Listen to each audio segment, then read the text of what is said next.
இன்னைக்கு நம்ம சிறகடி காசை தொடரில் என்ன நடக்குது அப்படின்னா, ரோகிணி மனோஜ் வந்து விசாரிச்சுட்டு இருக்காங்க அந்த பொண்ணை பற்றி. அதுக்கப்புறமா வந்து மனோஜ் வந்து சொல்கிறாரு, இந்த மாதிரி வந்து இந்த ஃபோட்டோ வந்து எப்போவோ இருந்தது, அது வந்து நானே தேடி தான் எடுத்தேன் அப்படிங்கிற மாதிரி சொல்கிறாங்க. உடனே ரோகிணி வந்து மனோஜ் ரொம்ப மறைச்சு பார்த்துட்டு இருக்காங்க. அதுக்கப்புறமா அவங்க வந்து கேட்குறாங்க, எது கேட்குறீங்க, என்ன வேணும் அப்படின்னு கேட்கவும், இந்த மாதிரி அவங்களோட டீட்டெயில்ஸ் வேணும், அவங்களோட கான்டாக்ட் நம்பர், அது எல்லாத்தையும் அட்ரஸ், இது மாதிரி ஏதாவது ஒரு அவங்களோட டீட்டெயில்ஸ் வந்து எங்களுக்கு வேணும் அப்படின்னு கேட்குறாங்க. அப்போ வந்து அவங்க என்ன சொல்கிறாங்க அப்படின்னா, அந்த ஆஃபீஸில் அவங்க வந்து இல்லை, அந்த மாதிரிலாம் யாருக்கும் வந்து நாங்கள் வந்து தரக்கூடாது, அப்படி வந்து தரவும் கூடாது, உங்களுக்கு நீங்கள் யாருன்னே தெரியல, அதனால வந்து அந்த மாதிரிலாம் வந்து யாரோட பர்சனல் டீட்டெயில்ஸ் வந்து யாருக்கும் தரக்கூடாது அப்படிங்கிற மாதிரி சொல்கிறாங்க. உடனே வந்து மனோஜ் வந்துட்டு, இல்லைங்க அந்த பொண்ணு வந்து ஏமாத்தி அப்படிங்கிற மாதிரி அந்த பொண்ணு ஏமாத்தினதை சொல்ல வராரு பணத்தை. ஆனால் அதுக்கு முன்னாடி ரோகிணி வந்து கம்மிட்டு ஸ்டாப் பண்ணிட்டு, ரோகிணி வந்து என்னங்கிறாங்க அப்படின்னா, அவங்க வந்து இப்போ இறந்துட்டாங்க, அதனால வந்து அவங்கள வந்து பார்க்கணும், அதுக்காக தான் இறந்துட்டாங்கல்ல, இறந்தவங்க இதை கூட இது சொல்ல மாட்டேங்கிறீங்க அப்படிங்கிற மாதிரி கேட்டுட்டு இருக்காங்க. அதுக்கப்புறமா அவங்க என்ன சொல்லிடுறாங்க அப்படின்னா, மெயின் பிரான்ச்சுக்கு வந்து நீங்கள் வந்து இந்த மாதிரி அனுப்பி அதுக்கப்புறமா அவங்க வந்து ஓகே இதுவாக சொன்னால் தான் வந்து டீட்டெயில்ஸ் வந்து தர முடியும், வாங்க முடியும், மற்றபடி வந்து வாங்க முடியாது அப்படிங்கிற மாதிரி சொல்லிடுறாங்க. அதுக்கப்புறமா மனோஜ் ரோகிணி கிளம்பிடுறாங்க. உடனே மனோஜ் வந்து வெளியே வந்துட்டு என்னங்கிறார் அப்படின்னா, அப்போ அந்த பணம் அவ்வளோதானா, வாங்க முடியாதா அப்படின்னு கேட்குறாங்க. உடனே ரோகிணி வந்துட்டு பார்க்கலாம் கம்முன்னு வா அப்படின்ட்டு கூட்டிகிட்டு போயிடுறாங்க. அதுக்கப்புறமா வந்து முத்து வந்து ஒரு லேடி வந்து கூட்டிகிட்டு வந்துட்டு இருக்காரு, காரில் வந்து பிக்கப் பண்ணிட்டு போயிட்டு இருக்காங்க. அதுக்கப்புறமா டிராவல்ஸில் உட்காந்து பேசிட்டு இருக்காரு. முத்து வந்து அந்த பொண்ணுகிட்ட பேசுகிறாங்க. அது யாருன்னு பார்த்தா மனோஜ் வந்து ஏமாற்றி போனால் அந்த பொண்ணு தான். அதுக்கப்புறமா வந்து முத்து வந்து கேட்குறாங்க, கனடா போனால் ரொம்ப செலவாகுமா, அங்கேருந்து எதுக்கு இங்கே வந்தீங்க, நிறைய பேர் இங்கே நாங்கள் போகலாம் தான் நினைப்பாங்க, நீங்கள் வந்து இங்கே வந்திருக்கீங்க அப்படிங்கிற மாதிரிலாம் பேசிட்டு இருக்காங்க. அவங்களும் அந்த பொண்ணு வந்து ஆமாம் நான் வந்து வந்திருக்கேன், அப்படி எனக்கு ஒரு வேலை இருக்குது அப்படிலாம் சொல்லிட்டு, அதுக்கப்புறமா நான் ஹோட்டல் போகணும், அங்கே போங்க நீங்கள் போங்க நான் சொல்கிறேன் அப்படின்னு சொல்கிறாங்க.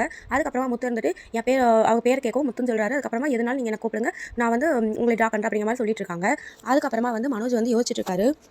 அதுக்கப்புறமா யோசிச்சுக்கிட்டே வந்து ரோஹினிட்ட கேட்குறாரு, இந்த மாதிரி அவங்களும் எதுவும் சொல்லலை, நம்ம என்ன பண்ண முடியும் இனிமேல், அவ்வளோதான் இனிமேல் எதுவும் பண்ண முடியாது அப்படிங்கிறாங்க. உடனே ரோஹினி இருந்துட்டு பரவாயில்ல விடு, நம்ம தான் போலீஸ் ஸ்டேஷனில் கம்ப்ளைண்ட் பண்ணியிருக்கோம்ல, அதில் ஏதாவது வந்து கிடைச்சதா, யாராவது கண்டுபிடிச்சாங்களா அப்படிங்கிற மாதிரி போய் கேட்கலாம், அப்புறம் போய் கேட்டு விசாரிச்சிக்கலாம் அப்படின்னு சொல்கிறாங்க.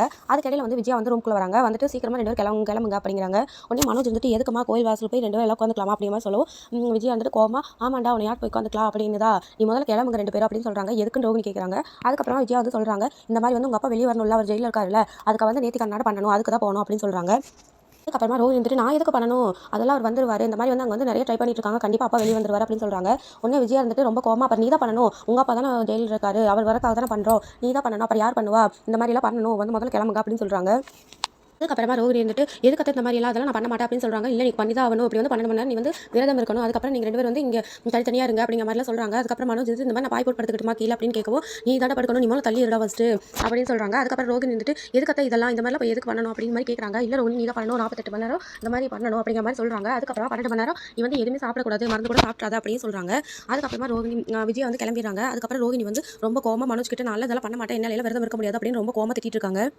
அதுக்கப்புறமா விஜயா வந்து அண்ணாமலைகிட்டேயோ கிளம்புங்கன்னு சொல்கிறாங்க. அதுக்கப்புறமா ரவி ஸ்ருதிக்கிட்டே சொல்கிறாங்க, இந்த மாதிரி நம்ம கோயிலுக்கு போனோம் எல்லாம் கிளம்புங்க அப்படின்னு சொல்லிட்டு இருக்காங்க. எதுக்கு ஆண்டி அப்படின்னு கேட்குறாங்க. இந்த மாதிரி வந்து பரிகாரம் பண்ண அதுக்கு போகிறோம் எல்லாம் கிளம்புங்க அப்படின்னு சொல்லிட்டு போயிடுறாங்க. அதுக்கப்புறமா விஜயா வந்து சொல்கிறாங்க, இந்த மாதிரி வந்து விரதம் இருக்கணும், இந்த மாதிரிலாம் பண்ணணும், அதை பண்ண போகிறோம் அப்படின்னு மாதிரி சொல்லிட்டு இருக்காங்க. அப்போ வந்து இடையில வந்து மீனா வந்து இந்த மாதிரி இவங்க பண்ணிடுவாங்களா, நீங்கள் வந்து பண்ணிடுவீங்களா, இதெல்லாம் வந்து ரொம்ப கஷ்டம் இல்லை, இது வந்து பண்ணது வந்து ரொம்ப கஷ்டம், இது வந்து எதாவது தப்பாக பண்ணிட்டோம் அப்படின்னா அவ்வளோதான், அதுக்கப்புறம் ஏதாவது அபசகுணமாக ஏதாவது நடந்துரும், தப்பாக ஏதாவது நடந்துரும், அதனால வந்து நீங்கள் கரெக்டாக வந்து விரதம் இருக்கிறது வந்து 10 தண்ணி கூட படாமல் ரொம்பவே வந்து இதாக இருக்கணும், விரதம் இருக்கிறது வந்து கரெக்டாக இருக்கணும், இல்லாட்டி அப்புறம் அவ்வளோதான் அப்படிங்கிற மாதிரி சொல்கிறாங்க. அதுக்கப்புறமா இந்த மாதிரி ஆல்ரெடி வந்து ஒரு அக்கா வந்து இந்த மாதிரி பக்கத்தில் எங்கள் வீட்டில் வந்து தெரிஞ்சவங்க பண்ணாங்க, அந்த மாதிரி தான் வந்து பண்ண முடியாமல் அவங்க வந்து அவங்க திடீர்னு ஒரு இதாக பண்ணி அதை வந்து தப்பாக பண்ணிட்டாங்க. அதுக்கப்புறமா வந்து அவங்க குடும்பமே ரொம்ப கஷ்டப்பட்டு அந்த மாதிரிலாம் சொல்கிறாங்க. முதல்ல பார்த்ததையெல்லாம் வச்சு. அதுக்கப்புறமா விஜய் வந்துட்டு உனக்கு எப்படி தெரியும் அப்படின்னு கேட்கவும், நான் பார்த்துருக்கேன், எனக்கு வந்து இதை பற்றி கொஞ்சம் தெரியும், அதனால தான் நான் சொல்கிறேன் அப்படிங்கிற மாதிரியே சொல்கிறாங்க. அதுக்கப்புறம் ரோஹினி வந்து ரொம்ப ஷாக்காக முழிச்சிட்டு இருக்காங்க. அதுக்கப்புறமா ஸ்ருதி வந்துட்டு இது இவங்களால இல்லை எப்படி பண்ண முடியும், இது ரொம்ப கஷ்டமாக இருக்க மாட்டிருக்கே, அதனால் எதுக்கு இந்த மாதிரி பண்ணணும், பண்ணாமே இருந்தலாம்ல அப்படிங்கிற மாதிரி ஸ்ருதி சொல்லவும், உடனே அண்ணாமலை வந்துட்டு அப்படியெல்லாம் இல்லைம்மா, இந்த மாதிரி பண்ணனா அது வந்து ரொம்ப நல்லது, நல்லதே நடக்கும், அதனால வந்து பண்ணுறது வந்து தப்பில்லை அப்படிங்கிற மாதிரி சொல்கிறாங்க. உடனே வந்து ரோஹினி வந்து ரொம்ப ஷாக்காக பார்த்துக்கிட்டே இருக்காங்க. அதுக்கப்புறமா விஜயா வந்து அதெல்லாம் பண்ணினா தான் வந்து கண்டிப்பாக அவங்க அப்பா வந்து வெளியே வருவாங்க, அவங்க அப்பா தான் ஜெயிலில் இருக்காங்களா அப்படின்னு சொல்லிட்டு இருக்காங்க.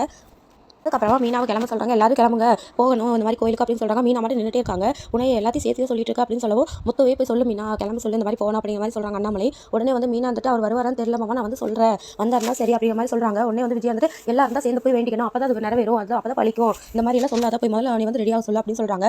உடனே அண்ணாமலை வந்துட்டு நான் சொன்னேன்னு சொல்லு, கண்டிப்பாக கிளம்பி வருவா அப்படிங்கிற மாதிரி சொல்கிறாங்க. அதுக்கப்புறம் மீனாவும் போய் சொல்கிறேன்ட்டு உள்ளே போயிடறாங்க. அதுக்கப்புறமா மீனா வந்து முத்து கால் பண்ணி சொல்கிறாங்க, இந்த மாதிரி வந்து நம்ம கோயிலுக்கு போனோம் வாங்க புண்ணியம்மன் கோயிலுக்கு அப்படின்னு. உடனே முத்து வந்துட்டு என்ன மீனா மறுபடியும் கார் வாங்கிட்டியா, எதுக்கு கூப்பிட்ற அப்படின்னு கேட்குறாங்க. எப்போ பார்த்தாலும் உங்களுக்கு வந்து மாதம் கார் வாங்குவாங்களா, அதெல்லாம் ஒன்றும் இல்லை, இந்த மாதிரி வந்து ரோகிணியோட அவங்க அப்பா ஜெயிலில் இருக்கிறனால அதுக்கு வந்து வேண்டுக்காக வந்து போகலாம் அப்படின்ட்டு அத்தை வந்து சொன்னாங்க, அதனால தான் அப்படி சொல்கிறாங்க. அதுக்கப்புறமா அவங்க கிட்ட வந்து பேசிட்டு இருக்காங்க. அந்த காரில் வந்து ஆல்ரெடி மனோஜ் வந்து ஏமாத்திட்டு போகிற பொண்ணு இருந்தால் அந்த பொண்ணு வந்து பேசும்போது யார் அது அப்படின்னு கேட்கவும், எங்கள் அண்ணா கூட கனடாவில் தான் வந்து ஜாப்புக்கு ட்ரை பண்ணிட்டு இருக்காங்க அப்படிங்கிற மாதிரி சொல்கிற முத்து. உடனே வந்து அந்த பொண்ணு அப்படியா சரி சரி பண்ணட்டும், ஆனால் அங்கே வந்து நிறைய மழை பெஞ்சிட்டே இருக்கும் அப்படிங்கிறாங்க. அதுக்கப்புறமா முத்து வந்து இங்கெல்லாம் எப்போ தான் மழை பெய்யும் அப்படின்ட்டு மீனா கிட்ட பேசிட்டு இருக்காங்க. அதுக்கப்புறம் மீனா அந்த மாதிரி சொல்லவும், நாம இதுக்கு அவங்க தானே வேண்டிட்டு போகிறாங்க அப்படிங்கிற மாதிரி சொல்லிட்டு இருக்காங்க. அதுக்கப்புறமா வந்து சரி நான் வரேன் பார்க்குறேன் அப்படின்ட்டு வச்சிடறாரு முத்து. உடனே வந்து அந்த பொண்ணுட்டு வந்து சொல்கிறாரு, இந்த மாதிரி வந்து இப்படி வந்து கோயிலில் போய் இது பண்ணணும் குடும்பத்தோட வராங்க, அதுக்கு தான் அப்படிங்க. பரவாயில்ல, இந்த ஃபேவர் கூட நான் பண்ண மாட்டேனா, நீங்கள் போய் பார்த்துட்டு வாங்க, நான் வந்து வெயிட் பண்ணுறேன், ஒன்றும் பிரச்சனை இல்லை அப்படிங்கிற மாதிரி சொல்லிடுறாங்க. அதுக்காக முத்துவும் சரிட்டு போயிட்டு இருக்காங்க. அதுக்கப்புறம் ரோகிணி எல்லாரும் வராங்க, கோயிலுக்கு போகிறாங்க எல்லாரும் கிளம்பி. அதுக்கப்புறமா விஜயா வந்து ஐயாட்ட வந்து பேசிட்டு இவதே மருமக இந்த மாதிரி கனடாவில் அந்த மலேசியாவில் வந்து அவங்க அப்பா இருக்காரு, அவங்க தான் ஜெயிலில் இருக்காங்க, அந்த மாதிரிலாம் சொல்லிட்டு இருக்காங்க. அதுக்கப்புறமா சரி அப்படின்ட்டு ரோகிணி வந்து அவசரமாக விஜயா வந்து கூட்டிகிட்டு போயிறாங்க. நீங்களாம் போய் அங்கே இருங்க, மீனா நீ போய் தண்ணி எடுத்து வை அப்படின்ட்டு ரோகிணி வந்து கூட்டிகிட்டு போய் சாரி கட்டி கூட்டிகிட்டு வராங்க. அதுக்கப்புறமா கூட்டிகிட்டு வந்ததுக்கப்புறமா ஸ்ருதி வந்து என்னங்கிறாங்க அப்படின்னா, என்ன திடீர்னு இந்த மாதிரி கெட்டப்பில் வந்திருக்கீங்க அப்படிங்கிற மாதிரி கேட்குறாங்க. அதுக்கப்புறமா மீனா வந்து தண்ணி எடுத்துகிட்டு வராங்க. அதுக்கப்புறமா வந்து ரோகிணி வந்து தண்ணி ஊற்று அப்படின்னு சொல்லவும் மீனாவும் தண்ணி ஊற்றிடுறாங்க. ஊற்றுனதுக்கப்புறம் மாலை எடுத்து போட்டு திருநீரெல்லாம் வைக்கிறாங்க. ரோகிணிக்கு வந்து இருமலாக வருது, வந்து அவசர அவசரமாக கூட்டிகிட்டு போய் சாமி பார்த்து நில்லு அப்படின்ட்டு உள்ளே வந்து கூட்டிகிட்டு போகிறாங்க. அதோட இன்னைக்கு எபிசோட் முடியுது. நன்றி.